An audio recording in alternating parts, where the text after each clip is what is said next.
Bonjour à tous et à toutes. Merci d'être présents aujourd'hui à ce webinaire Droits devant. C'est l'initiative du Bureau international des droits des enfants. Je me présente, je m'appelle Angie et je suis conseillère en communication digitale pour le bureau ici au siège de Montréal. Je recommence. Je vais vous dire que merci encore une fois à tous ceux et celles qui participent à ce webinaire, autant au niveau des participantes actuelles et des participants qui viennent en fait en apprendre davantage sur le programme de coopération. On va commencer pour ceux et celles qui ne sont pas familiers avec le bureau, donc avec une brève présentation de qu'est-ce que c'est, qu'est-ce qu'on fait, etc. Donc, le bureau, c'est une organisation non gouvernementale qui a été fondée en 1994. L'objectif du bureau, c'est de promouvoir et de protéger les droits des enfants conformément aux engagements de la Convention des droits de l'enfant, soit la CDE. Donc, c'est quoi la CDE? La CDE, c'est un traité qui a été adapté par l'Assemblée générale des Nations unies en 1989. Elle a également été rectifiée par le gouvernement du Québec et du Canada en 1991.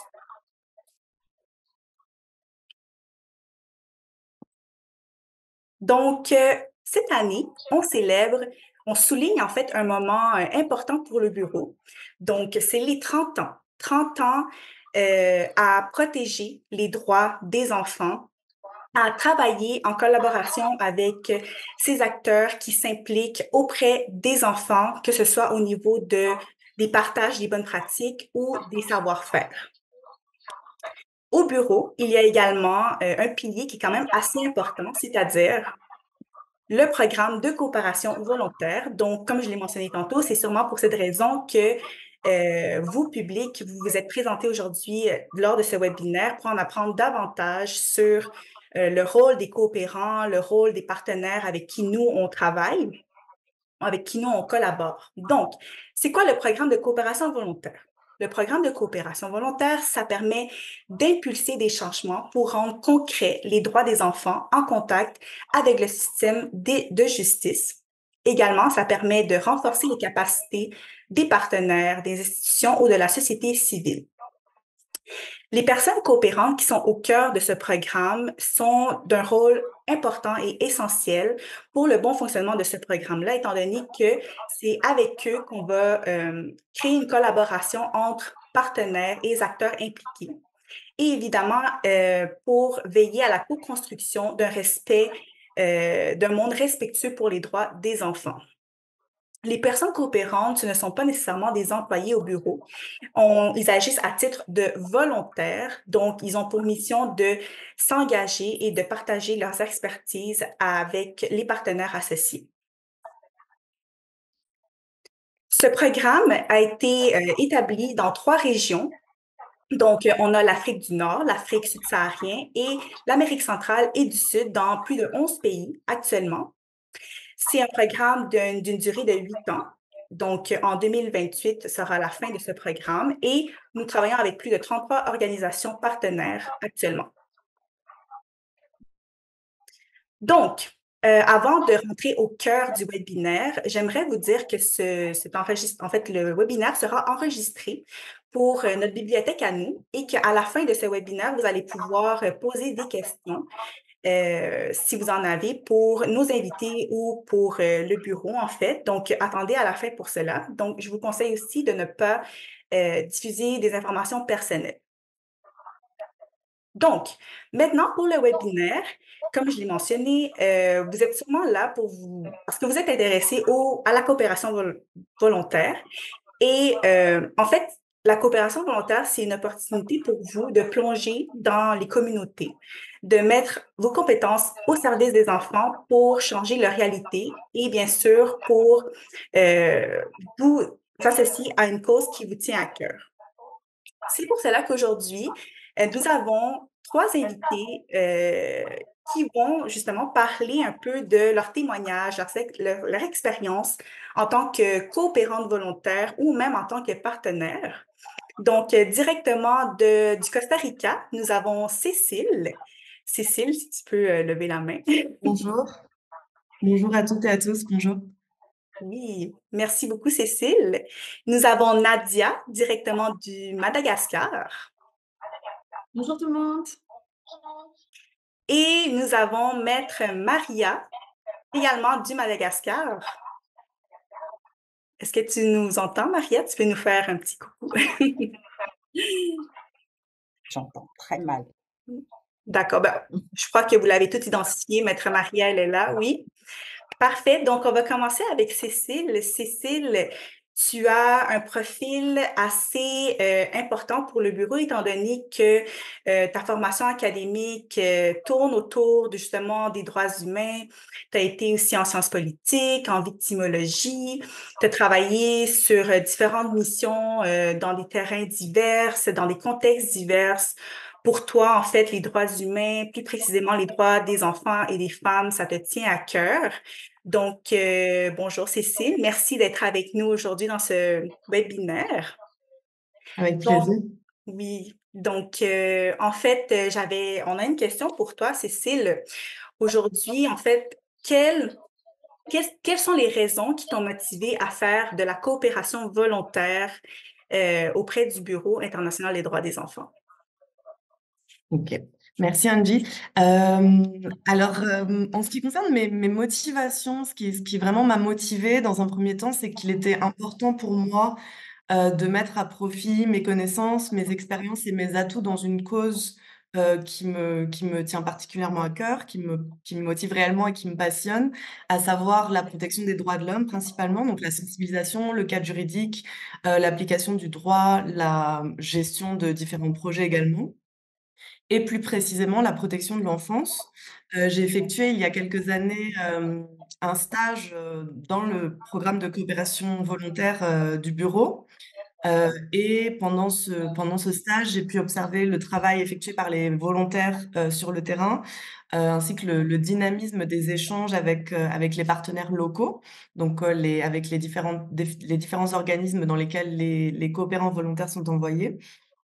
Et j'ai aussi pu observer, l'impact, des différents ateliers de sensibilisation, des différents outils, qui sont créés par les coopérants et qui permettent, d'appuyer les différentes organisations locales, qui leur permettent de fonctionner parfois de manière plus fluide, dépendamment du mandat, mais qui leur apportent des outils, que ce soit, administratifs, organisationnels ou juridiques.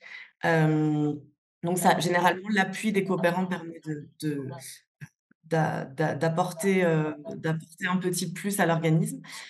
Et j'ai pu observer également l'enrichissement, en tant que les volontaires ont eu de participer, activement à la transmission d'informations, aux différents ateliers, des organismes et tout ça, en fin de compte, permet à l'amélioration du bien-être de quelques personnes.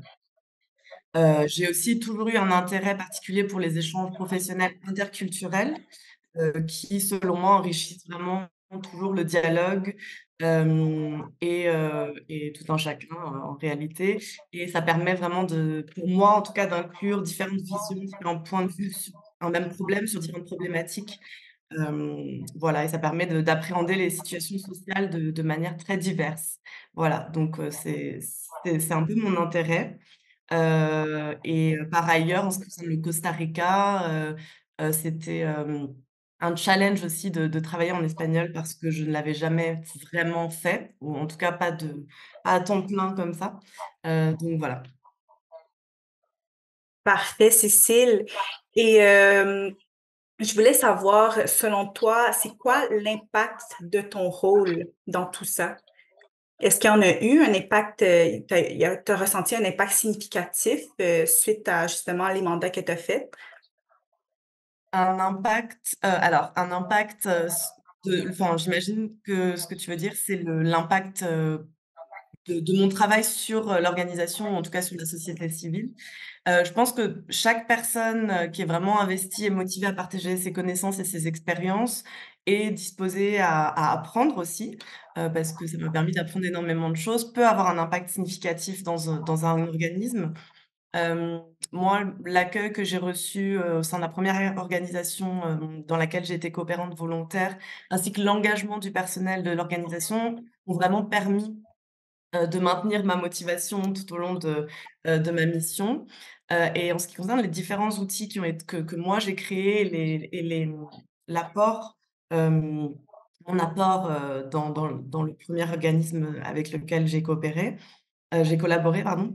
Je pense que les outils que j'ai construits permettent vraiment, ont vraiment permis une synchronisation des informations ainsi qu'un supplément, un apport, et un complément en fait, tout simplement de données, de bases de données, et je pense que, ça a permis une meilleure avancée dans les différents travaux. En fait, l'appui que j'ai apporté, aux organismes ont permis d'avancer, de manière assez plus rapide parce que moi, j'étais vraiment concentrée sur ça.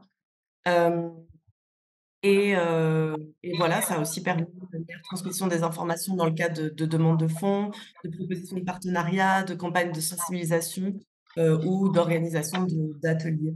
Voilà. Parfait, merci beaucoup Cécile.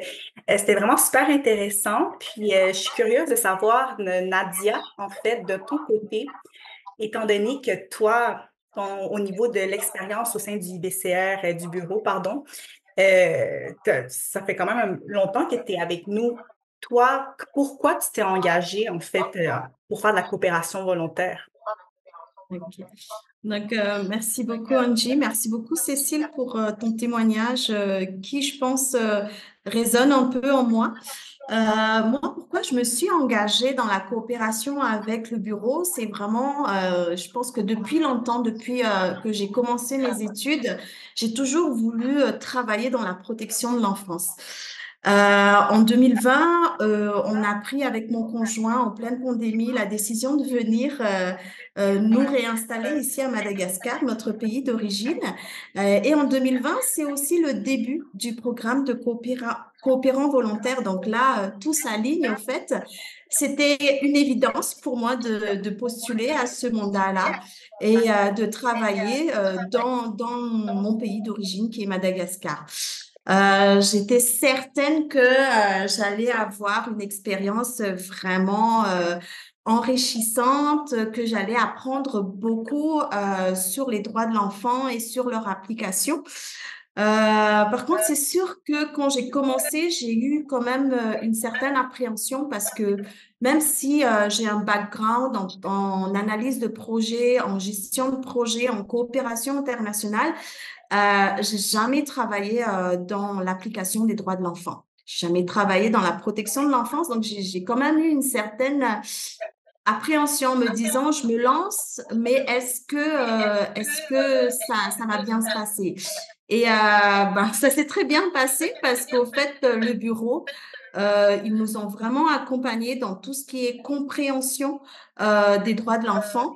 Et puis, le partenaire aussi, chez le partenaire, j'ai vraiment eu l'occasion, au fait, d'observer et d'assimiler très rapidement l'approche basée sur les droits de l'enfant dans la gestion de projet. Donc, vraiment, je vous dirais, en 3 ans de mandat, j'ai vraiment gagné beaucoup, beaucoup en expérience, mais aussi en expertise. Voilà. Puis de ton côté, Nadia, est-ce que tu ressens que tu as eu un impact auprès des organisations avec lesquelles tu as collaboré? Je vais demander aux partenaires après de témoigner pour ça, mais je vais quand même vous donner mon point de vue là-dessus. J'ai eu la chance de réaliser auprès du partenaire plusieurs mandats qui m'ont donné l'opportunité de grandir certainement professionnellement, mais aussi personnellement parce que j'ai eu des objectifs très stimulants. J'ai travaillé avec une équipe, un partenaire très impliqué, mais j'ai aussi eu cette opportunité d'apprentissage constant. Donc, c'était vraiment une occasion pour moi de sortir de ma zone de confort, d'élargir mes compétences parce que j'ai eu un échange mutuel, hein, parce que bien sûr, on est là en tant que conseiller organisationnel, on leur amène une méthodologie, mais il y a aussi beaucoup que j'ai obtenu, j'ai bénéficié dans cet échange mutuel avec le partenaire. Avec la plateforme, on a vraiment eu la chance de cheminer ensemble, de travailler collectivement. On a travaillé sur un exercice de planification stratégique et on a élaboré avec succès le plan stratégique de la plateforme, qui est une feuille de route pour les 3 prochaines années. Ce qui me rend le plus fière, en fait, dans tout ce cheminement que j'ai eu à avoir avec le partenaire, c'est que j'ai eu l'occasion de travailler vraiment en synergie, de travailler sur tout ce qui est intelligence collective, d'animer des ateliers avec des personnes très impliquées, très passionnées. Mais avec le plan stratégique, j'ai eu aussi l'opportunité, au fait, d'emmener 60 membres, qui sont les membres de la plateforme, à affûter leur vision commune de leur plateforme. Et aujourd'hui, quand la plateforme présente les projets aux partenaires techniques et financiers, bien sûr, ils vont se baser sur tout ce qui est références externes comme la Convention internationale des droits de l'enfant ou encore les ODD. Mais ils ont aussi leurs références internes à travers le plan stratégique et ils se réfèrent aux objectifs, aux axes qui est contenu dans ce plan stratégique-là. Et ça me rend particulièrement très fière parce que je vois là qu'il y a eu un vrai travail de fond, mais aussi un très fort engagement du partenaire et je suis vraiment reconnaissante de cette aventure-là. Parfait, merci beaucoup Nadia. Donc, en résumé, on peut voir que la collaboration entre coopérants et partenaires se fait de façon très bilatérale. On voit que les échanges, ça t'apporte autant à toi en tant qu'individu, mais ça l'apporte aussi pour le partenaire. Donc, maintenant, on est curieux de savoir, du point de vue du partenaire, nous avons Maître Maria. Nous avons vraiment l'honneur d'être avec quelqu'un qui est impliqué, qui s'engage en fait pour les droits des enfants. Maître Maria, tu es en fait présidente de la plateforme de la société civile pour l'enfance à Madagascar depuis 2022. Tu es avocate de formation d'un membre du barreau de Madagascar. Et également, tu as défendu les droits des enfants dans plusieurs axes, dans plusieurs initiatives. Donc, bonjour et bienvenue. Et en fait, j'aimerais ça que tu nous parles un peu plus de la mission de la plateforme de la société civile pour l'enfance. Décris-nous la mission, c'est quoi, qu'est-ce que vous faites en quelques mots, là. Oui, bonjour Angie et merci. Euh,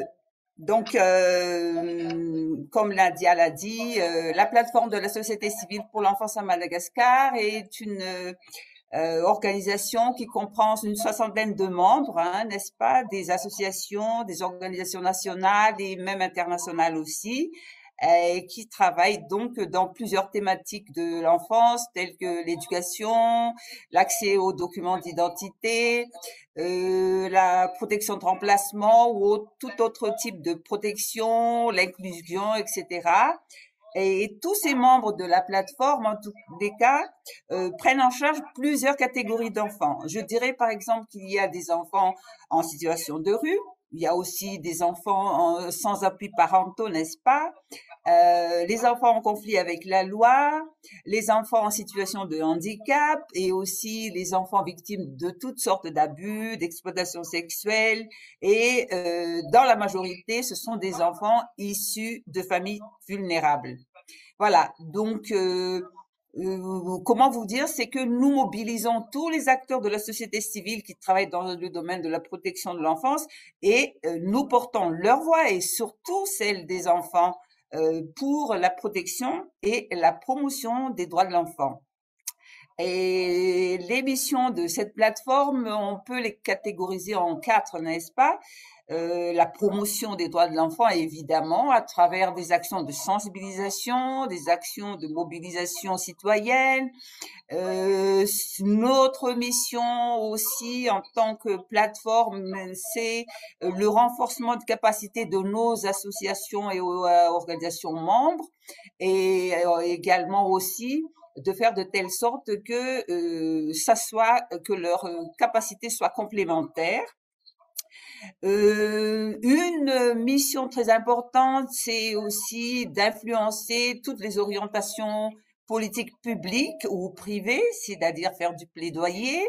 Et la dernière catégorie de mission, évidemment, c'est de favoriser la collaboration entre les membres de la plateforme et même entre tous les acteurs de société civile qui sont mobilisés pour la protection de l'enfance à Madagascar. Alors, notre vision, c'est de voir une société malgache, on dit malgache, ou si vous voulez, on dit société malgache, où tous les enfants jouissent pleinement de leurs droits avec le soutien d'acteurs engagés. Et évidemment, en tête de ces acteurs engagés, le soutien d'acteurs engagés, évidemment, il y a le bureau. Et cela depuis 2020.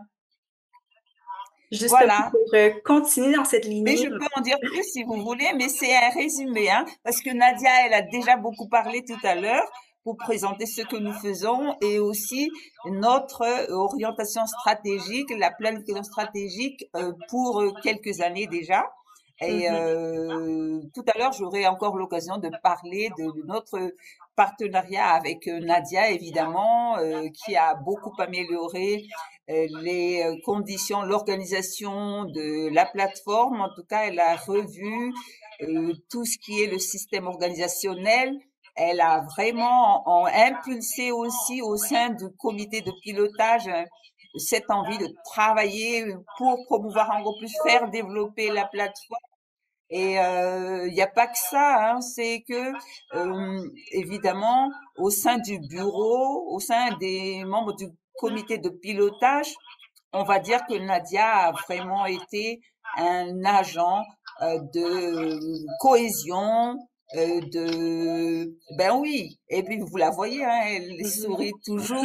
Et c'est pas seulement sur le plateau, mais tous les jours elle rit, elle rigole, elle apporte la bonne ambiance. Ben merci beaucoup Nadia. Justement, Maître Maria, pour rebondir sur le partenariat, est-ce que tu peux nous en dire plus sur le principal impact avec le partenariat avec le bureau dans le programme du PCV? En fait, peux-tu approfondir davantage? Ben, en tous les cas, nous avons signé avec le bureau une convention, n'est-ce pas, qui nous a permis d'avoir des coopérantes volontaires. Il n'y a pas que Nadia d'ailleurs, parce que nous en avons deux actuellement. Et donc, comme je l'avais annoncé, elle a commencé par faire le diagnostic organisationnel de la plateforme et aussi comment restructurer ce qu'elle a bien fait, la plateforme. Hein. Et ensuite, elle nous a appris de nouvelles méthodes de travail, mais je vous assure qu'avant elle, avant son arrivée, nous, on connaissait pas la coaction. Et depuis, tout le monde parle de la coaction grâce à Nadia. Et évidemment, ce qui est très très important, c'est d'avoir une feuille de route sur plusieurs années avec la planification stratégique. Tout ça, c'est grâce à Nadia et toujours dans la bonne humeur, comme je l'ai dit, n'est-ce pas? Ce document aujourd'hui, ça nous permet de nous positionner par rapport au partenariat avec tous ceux qui travaillent à Madagascar. Hein. Il n'y a pas que le bureau. Eh ben, c'est essentiel de se faire connaître auprès de l'UNICEF, auprès des institutions françaises, auprès de l'Union européenne, etc. Et c'est grâce à cette feuille de route qui est la planification stratégique qu'aujourd'hui, on nous prend surtout vraiment comme la principale organisation, la principale plateforme qui œuvre pour la protection de l'enfance à Madagascar. Aujourd'hui, on nous sollicite pour discuter des problèmes de l'enfance à Madagascar de manière régulière, comme avec l'UNICEF, etc. Mais pour vous dire que c'est vraiment important d'avoir des appuis de coopérantes volontaires, hein, parce que avant, on va dire que oui, il y a l'engagement, il y a la mobilisation des membres, mais la connaissance du terrain, l'expertise et puis les nouvelles méthodes de travail. Aujourd'hui, il faut connaître les nouvelles méthodes de travail. Et nous, on ne l'avait pas avant.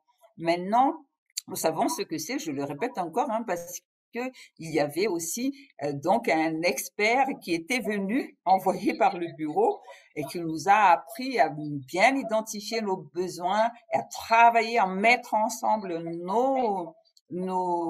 comment dirais-je, nos savoirs, nos expertises, parce qu'on peut pas travailler seul.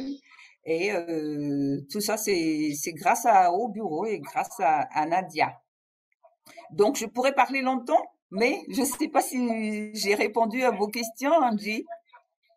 Oui, Maître Maria, c'est parfait. Et j'ai une petite dernière question pour toi en 30 secondes parce que l'heure avance.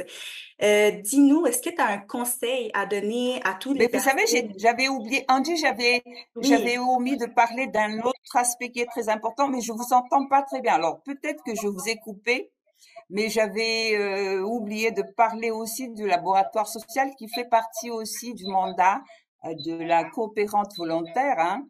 Et donc, ça, c'est en deçà même de la plateforme de la société civile pour l'enfance parce que il y a 3 entités qui travaillent, qui devraient aussi travailler toujours en complémentarité pour la promotion et la protection des droits de l'enfant à Madagascar. Et c'est-à-dire que à travers ce laboratoire social, eh bien, la PFSCE, sous l'égide de la coopérante volontaire qui est Nadia, donc, travaille avec la Commission nationale des droits de l'homme de Madagascar et aussi l'Institut de travail social.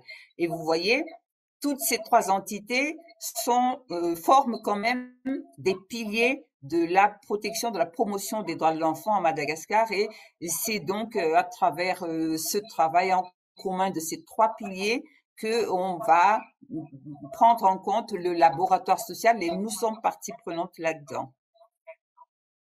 parfait. Est-ce que tu m'entends bien, Maître Maria? Tu m'entends bien? Parfait.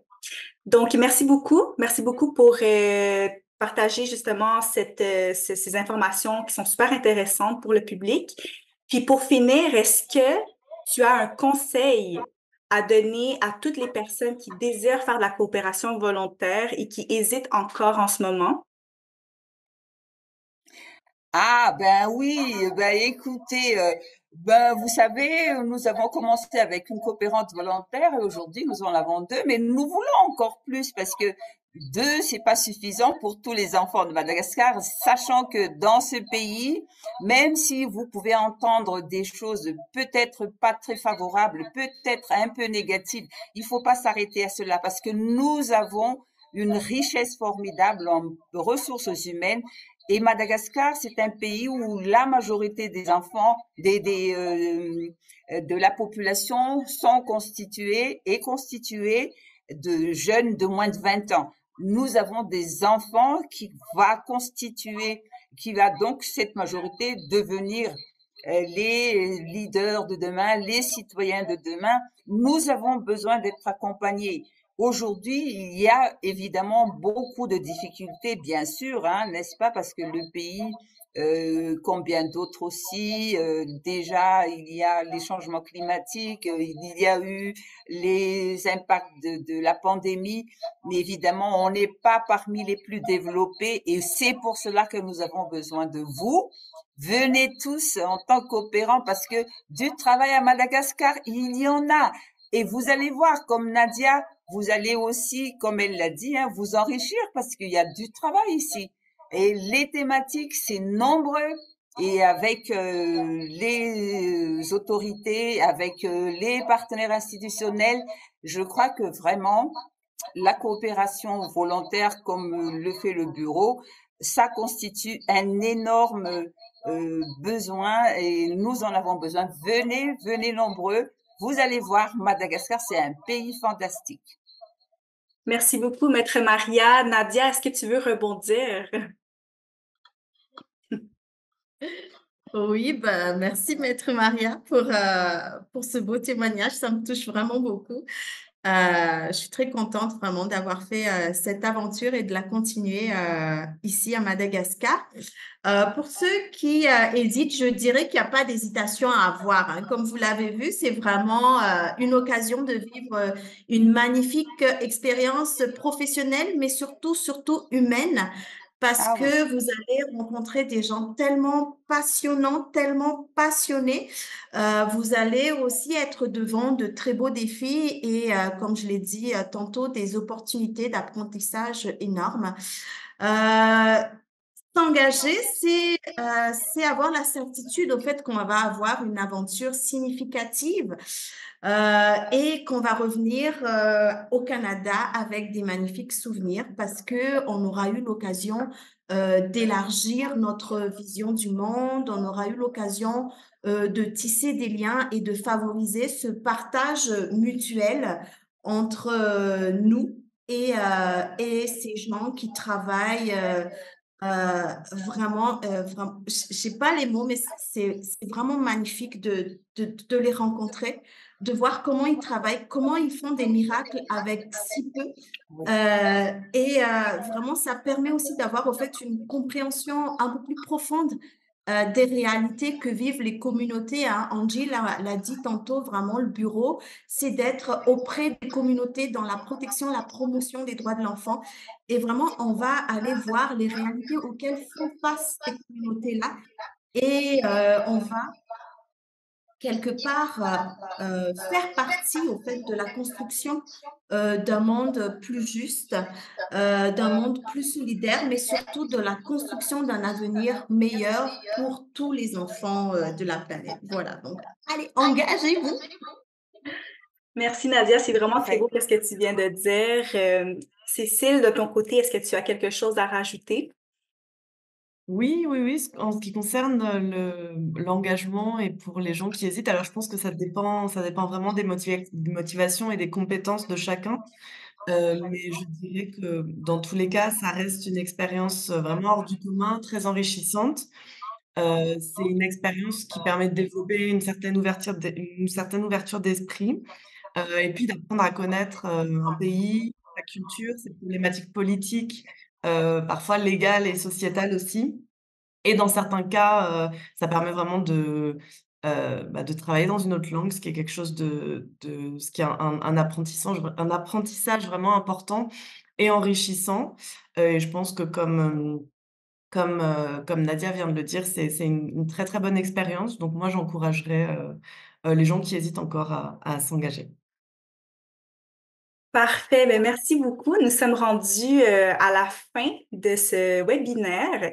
Merci beaucoup pour vos témoignages, vos recommandations. Ça a été super enrichissant, je crois, pour le public. Les questions qu'on a reçues, si elles peuvent être posées par notre boîte à courriel, je vais vous montrer dans quelques secondes. Sur rh.pcv@commercialibcr.org, nous, on va se faire le plaisir de répondre à toutes vos questions. Également, vous pouvez visiter le site Internet du IBCR, donc www.ibcr.org, pardon. Et maintenant, pour finir, j'aimerais vous inviter à répondre à un sondage dans lequel ça va vous prendre environ 5 minutes, vraiment pas beaucoup de temps, parce que, en fait, votre implication pour les droits des enfants nous tient à cœur et j'aimerais finalement remercier Nadia, Maître Maria et Cécile de leur participation à ce webinaire. Ça a été super enrichissant, super stimulant. J'espère que le public a également apprécié. Vraiment, je tiens à souligner que le travail des coopérants et des partenaires, la collaboration, c'est vraiment un élément clé pour le bon fonctionnement de ce programme, le programme de coopération. Donc, un immense merci pour le travail que vous faites. Et je remercie aussi le public d'avoir participé. Et on se revoit pour un prochain webinaire, donc d'ici 2 mois. Et voilà. Merci beaucoup à tous. Merci au bureau et Merci merci beaucoup. Angie. Merci pour l'invitation. Merci à vous. Je vous invite aussi à aller vous abonner à l'infolettre du bureau pour rester à l'affût de tout ce qui se passe. Merci beaucoup. Au revoir. Merci. Au revoir. Au revoir.